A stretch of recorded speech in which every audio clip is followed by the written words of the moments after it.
சுவாமியே சரணமையப்பா. நான் திருவள்ளூர் சுவாமி குருசாமி பேசுகிறேன். எங்கள் கூட வரக்கூடிய கன்னிசாமி குழந்தை பேர் பவதிகா.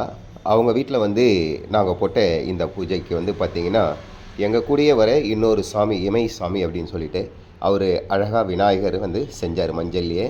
அதே போல் கலச தேங்காயில் பார்த்திங்கன்னா சமயபுர மாரியம்மனை அழகாக வடிவமைச்சார். பார்க்கும்போதே அம்மன் உக்காந்துன்னு கலையாக சிரிக்கிற மாதிரி அந்த மாங்கல்ய கயிறு இதெல்லாம் ரொம்ப சிறப்பாக பண்ணியிருந்தார். அந்த காட்சி தான் நீங்கள் பார்க்குறீங்க. இந்த பூஜையே பார்த்திங்கன்னா ரொம்ப சிறப்பாக இருந்தது. ஐயப்பன் குழந்தையுடைய பூஜை, அதுவும் கன்னிசாமி குழந்தை அப்படின்னும் போது ஐயப்பனே நேரில் வந்துட்டாரோ அப்படின்ற ஒரு சந்தோஷம் மகிழ்ச்சியும் அன்றைக்கி பூஜையில் கலந்துக்கின எல்லாருக்குமே இருந்தது.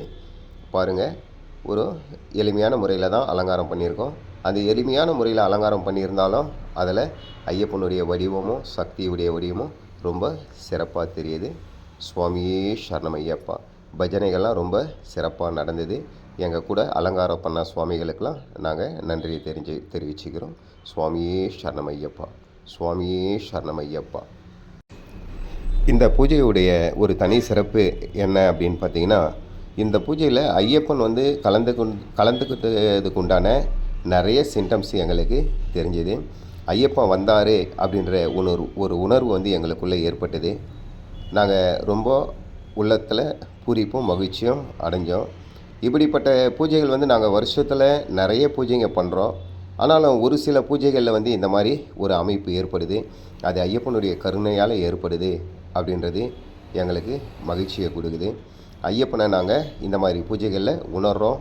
அவரை நாங்கள் இருக்கார் அப்படின்றத நம்பிக்கையை எங்களுக்கு ஐயப்பன் கொடுக்குறாரு.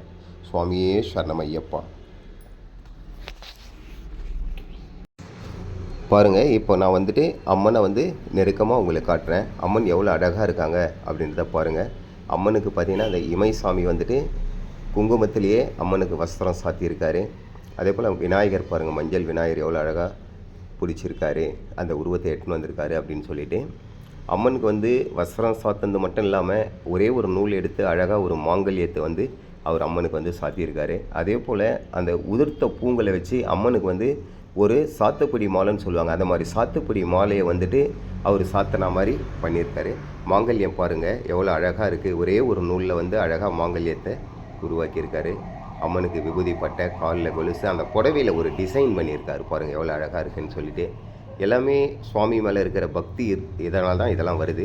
அதீதமான பக்தி இருக்கும்போது இந்த மாதிரி உருவங்கள்லாம் வரும். ஏன்னா பக்தியுடைய வெளிப்பாடு தான் இதெல்லாம்.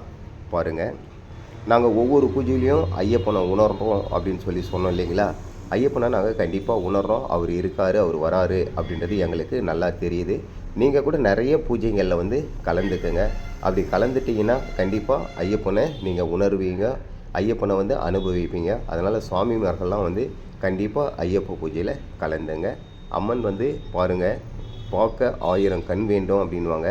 அந்த மாதிரி 1000 கண்ணு கூட பத்தாது போலது. வெறும் மஞ்சள்லேயே எவ்வளோ அழகாக பண்ணியிருக்காரு பாருங்கள். அம்மனுடைய குங்குமம் என்ன வச்சுருக்காங்க. அபயபுரம். அதே மாதிரி பார்த்திங்கன்னா எலுமிச்சை பழத்தில் பார்த்திங்கன்னா ஐயப்பனை உருவாக்கியிருக்காரு. ஐயப்பன் உட்காந்து நிற்கிற மாதிரி பாருங்கள். அந்த காட்சியை தான் நீங்கள் பார்க்குறீங்க. ஐயப்பனை எவ்வளோ அழகாக உட்காந்து நிற்கிற மாதிரி பண்ணியிருக்காரு பாருங்கள். நம்ம சபரிமலையில் எப்படி யோக சின் முத்திரையில் உட்காந்து நிற்பாரோ அதே மாதிரி சந்தனமும் குங்குமமும் வச்சு அவர் பண்ணியிருக்காரு. இதெல்லாம் பக்தியினுடைய வெளிப்பாடு தான் அப்படின்னு நான் சொன்னேன் இல்லைங்களா. உண்மையிலே இது பக்தியுடைய வெளிப்பாடு தான். அவர் பேர் இமை எங்கள் கூட மலைக்கு வராரு. எத்தனைக்கும் அவர் இது 3வது வருஷம் தான் அவர் வர்றது. பாருங்கள் எவ்வளோ அழகாக பண்ணியிருக்காரு அப்படின்னு சொல்லிட்டு.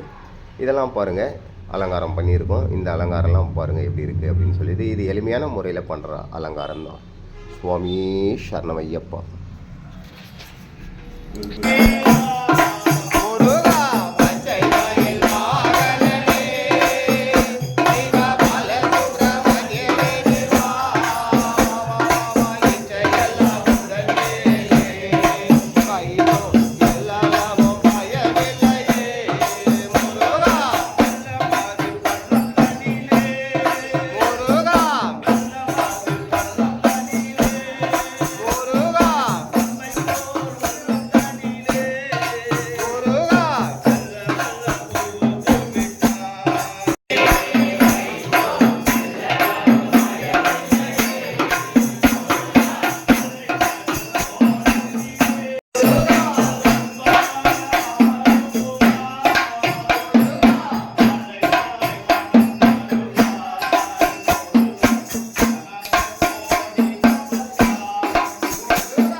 காடுமலை தான் கடந்து அம்மா